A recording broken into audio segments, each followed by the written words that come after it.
Friends, good evening সবাইকে। আশা করি তোমরা সবাই ভালো আছো, সুস্থ আছো, আর আমিও ভীষণ ভালো আছি। আর সন্ধেবেলায় রেডি হয়ে আমি আমার ব্লগটাকে এখন থেকে স্টার্ট করলাম। তো সবাইকে এটা বলবো, আমার পুরো ব্লগটা দেখো স্ক্রিপ্ট না করে। আর কোথায় যাচ্ছি বলো তো রেডি হয়ে? আর আমি কিন্তু একা না, আমার সঙ্গে আছে দিদি ভাই, দাদা আর গুলু, আর রজও তো আছে, বাট ও পরে যাবে। আর আমরা বেশি দূরে কোথাও যাচ্ছি না, সামনের ফ্ল্যাটে দাদারা থাকে, ওখানে নিমন্ত্রণ আছে, তো সেখানে যাচ্ছি। আর দিদিভাইরা অনেক দিন পরে এসেছে এখানে, তো মানে রাস্তায় বেরিয়েছে। আর চেনা মানুষ দেখলে যা হয়, গল্প শুরু করে দিয়েছে, আর সেই গল্প শেষই হচ্ছে না। তো যাই হোক, অনেকক্ষণ পরে ওদের গল্প শেষ হয়েছে ফাইনালি। তো এবার আমরা আর কি যাবো, তো চলো যাই। আর এই দেখো আমাদের গুল্লু এক্সপার্ট, মানে ওকে দিদিভাই বলছে যে এরপরে তুই লিফটের চাকরি পেয়ে যাবি। দেখো মানে খুব খুশি আর কি, ওকে এইসব কাজ করতে দিয়েছি, খুব খুশি।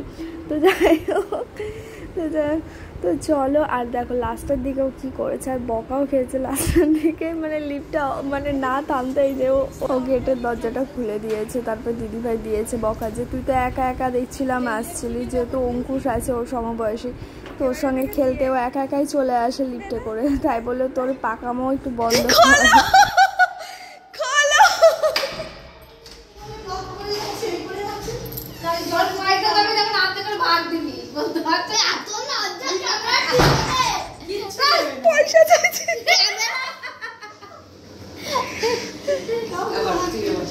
আর এই যে রাধুনি আমাদের বিদেশ থেকে হায়ার করে নিয়ে আসা হয়েছে, একটু মুখটা দেখাবেন?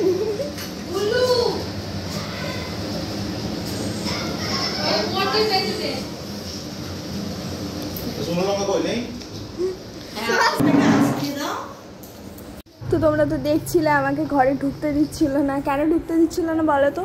তো প্রথমে আমি মানে ঘরেই ছিলাম, তো আমি ভিডিওটা অন করিনি ফার্স্টে। হ্যাঁ, তো আমার হঠাৎ মনে পড়েছে যে মা আমি তো ভিডিও করছিলাম, তারপরে আমি আবার বেরিয়েছি, তার জন্য দিদিভাই বলছে তারা তোকে ঢুকতেই দেবো না। তো যাই হোক, তো গল্প কোনো জায়গায় থেমে থাকবে না, এখানেও গল্প শুরু। আর এই যে দিদিভাইদের ঠাকুরঘর খুবই সুন্দর, মানে ঠাকুরঘরটা খুবই ভালো লেগেছে আমার। আর তারপরে এই যে এইদিকে এই দেখো ওদের মানে কি বলবো, তো যাই হোক এই যে গল্প বললাম না থেমে থাকবে না।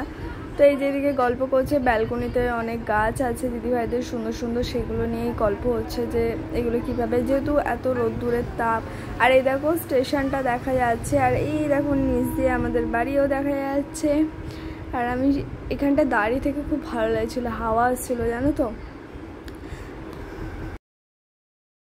তো অনেকক্ষণ ধরে দেখছি আমি সবাই চুপচাপ হয়ে আছে, দেখো সবাইকে একবার দেখাই, দেখো যে যার মতন ফোন নিয়ে পড়ে আছে। আমার মনে হয় গল্প করতে করতে এরা হাঁপিয়ে গেছে সবাই, কিন্তু গুল্লু হাঁপায়নি আর আমিও হাঁপাইনি ভিডিও করতে করতে। তো গুল্লু আর আমি আমাদের জায়গায় একদম ঠিকঠাক আছি।